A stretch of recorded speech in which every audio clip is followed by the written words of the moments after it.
What about all the information that I get from my students when I get to see the reactions on their faces? I get to see whether they're entertained, or they're engaged, or they're disengaged, or they're bored, or they're distracted by something going on in the room.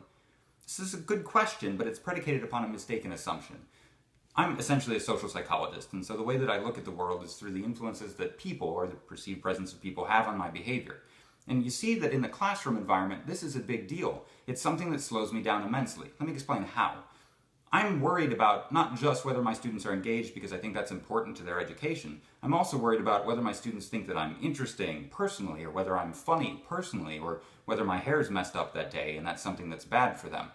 Those things are not relevant to the teaching experience. It's a good thing that my students aren't there. It's a good thing that I'm looking at just a camera instead of a bunch of people's faces. Because this way, I'm not concerned about those things at all. I have the freedom to just speak about the content, to speak about it clearly without being distracted, without operating under what we call a cognitive load. None of that is helpful to my actual effectiveness of instruction. So again, let's turn the question on its side.